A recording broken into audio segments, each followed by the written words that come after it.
More than that, she felt the same tenderness toward this stray that I did. Animals were the crack in her shield that allowed a glimmer of love to break through, a space that enabled her to feel and express love.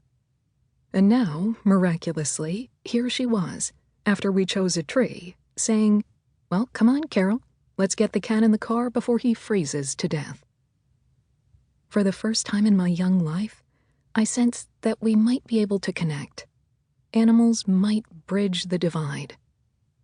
Together, we went to the supermarket and bought our new family member a flounder, which we gift-wrapped and placed under the tree on Christmas morning.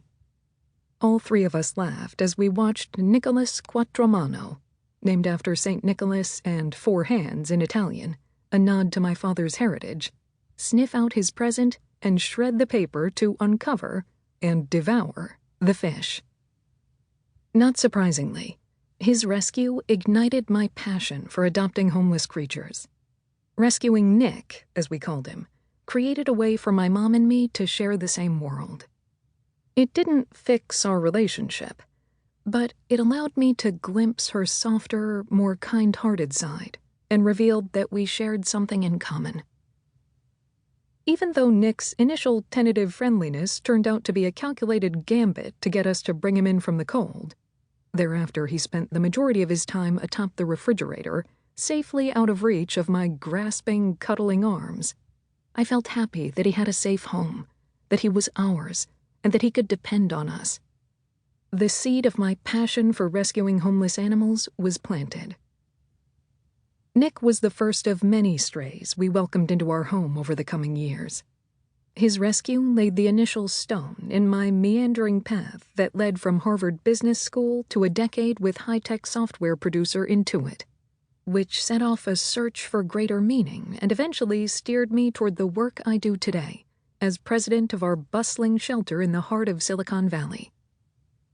Given my lifelong love of animals, accepting a job at Humane Society Silicon Valley was, in my mind, a fait accompli. But not everyone saw it that way. Some former colleagues and casual acquaintances, as well as people I met as I began raising money for the organization, didn't understand why someone who had an MBA from Harvard and had run multi-million-dollar businesses for Intuit would veer into animal welfare. Others could relate to the impulse to do something philanthropic, but didn't get why I wasn't trying to alleviate human suffering.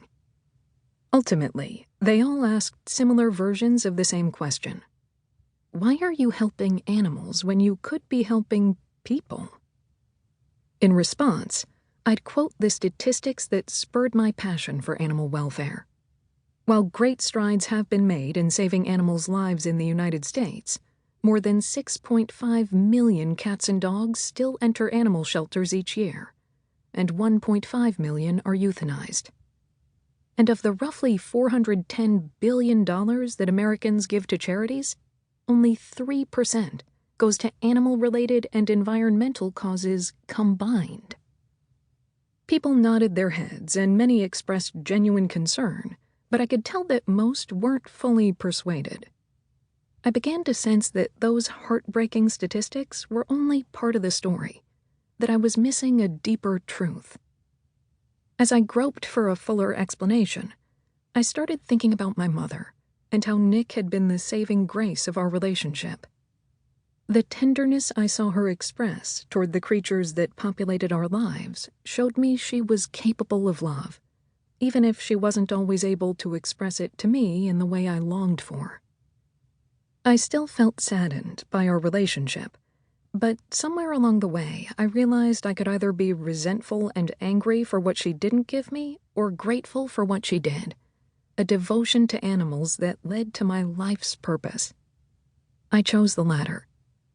As I thought more about what animals have meant in my life, how they've given me hope when I was despondent, laughter when I was stressed, companionship when I was lonely, as well as the lives of nearly every pet owner I know, I finally saw it, the hidden why of animal rescue. By helping animals, I am helping people, helping them heal their own pain, find greater purpose, and discover more sources of joy. The human race